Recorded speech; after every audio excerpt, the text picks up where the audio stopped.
السلام علیکم۔ امید ہے آپ سب خیریت سے ہوں گے۔ تو یہاں پہ جی ڈیلی روٹین جو وہ سٹارٹ ہو گئی تھی، صبح کا ٹائم تھا، بستر وغیرہ جو وہ صحیح کیے۔ تو یہ ایک میٹرس ہے جس پہ بچے بیٹھتے ہیں، ٹی وی وغیرہ دیکھتے ہیں، تو اس کو میں نے صحیح کیا۔ ساتھ ہی میں پھر کچن میں آ گئی، تو یہاں پہ میں نے ڈٹرجنٹ جو ہے وہ اس میں پانی میں ڈالا اور ساتھ نیپکین جو وہ ڈالے۔ نیپکین جو ہے وہ میں ہفتے میں 1 یا 2 دفعہ لازمی واش کرتی ہوں۔ تو یہاں پہ آٹا گوندھ رہا تھا۔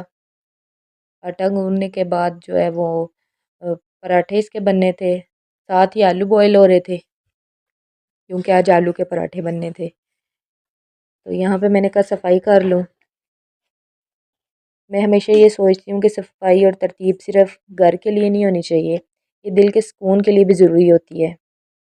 تو یہاں پہ پیٹی بن رہی تھی، اس میں وہی عام سی بیسک سی چیزیں ڈالی تھی، ہری مرچ، لیموں اور چاٹ مسالہ، کوٹی لال مرچیں، دھنیا، زیرہ، نمک وغیرہ ڈال کے اس کو اچھے سے مکس کیا تھا۔ تو یہ بہت مزے کے پراٹھے اس کے بنے تھے۔ تو یہاں پہ آپ کے ساتھ کچھ باتیں شیئر کرتی ہوں کہ کبھی کبھی بس اتنا کافی ہوتا ہے کہ ہم اپنے آس پاس کے ماحول کو سمیٹ لیں اور لگتا ہے جیسے خود کو سنبھال لیا ہو۔ تو زندگی جو ہے وہ بالکل پرفیکٹ نہیں ہوتی، لیکن جب ہم ہر کام میں شکر ادا کر کے وہ کام کرتے ہیں تو وہی جو ہے دن خاص بنتے جاتے ہیں۔ ٹھیک ہے، یہاں پہ جی یہ میری سویا سوس کی بوتل خالی ہوئی تھی، اس میں نے آئل ڈال کے رکھ لیا تھا نیچے کچن میں نا، کیونکہ ہمارا ایک کچن اوپر ہے جو گرمیوں میں اوپر کھانا پکتا ہے، تو یہاں پہ پراٹھے وغیرہ صبح کا ناشتہ جو ہے اس کچن میں بن جاتا ہے۔ تو یہاں پہ میں آپ کو بتا رہی تھی کہ اگر ہم شکر کریں گے تو ہر دن خاص بنتے جاتے ہیں۔ جب چیزیں اپنی جگہ پر ہوتی ہیں تو دل بھی جیسے ہلکا لگتا ہے، ایک منظم کچن، صاف کمرہ اور ہر چیز اپنی جگہ پر، یہ سب چھوٹی چھوٹی باتیں ہیں لیکن انہی سے زندگی آسان لگتی ہے۔ تو یہاں پہ جی ناشتہ جو ہے وہ ریڈی ہو گیا تھا۔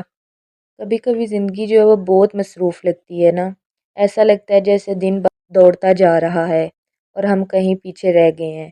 تو یہاں پہ میرے میاں جو ایپل لے کے آئے تھے، انہیں واش کر کے میں نے فریج میں رکھ دیا تھا، تو ساتھ ہی میں نے جی برتن واش کرنے سٹارٹ کر دیے تھے، کیونکہ اگر آپ ایک دفعہ کام لگ گئے ہیں تو 1 گھنٹے میں تقریباً جو ہے نا وہ سارے کام جو ہے وہ سمٹ جاتے ہیں۔ اس کے بعد جو ہے میں نے وہ کچن کے کچھ چیزیں وغیرہ لینے جانا تھا، میں نے کہا جلدی سے میں اپنے برتن وغیرہ سب کچھ واش کر لوں۔ بچے جو ہے وہ میری 2 بیٹیاں، ایک سکول گئی تھی ابھی اور ایک جو تھی وہ گھر ہی تھی، وہ چھوٹی ہے ابھی، تو اس کو ساتھ لے کے جاؤں گی، تو ان کے لیے میں نے ڈریس وغیرہ نکال دیے تھے۔ یہ دیکھیں، یہ اسٹور پہ جو ہے نا بہت اچھی چیزیں تھی، تو مناسب قیمت بھی تھی، تو میں نے یہاں سے کچن کے لیے کوئی باسکٹ وغیرہ لینی تھی، تو میں آگے چل کے آپ کو ویڈیو میں دکھاؤں گی کہ میں نے کیا لیا تھا یہاں سے نا۔ ملتے ہیں اب اگلے ولاگ میں۔ اللہ حافظ۔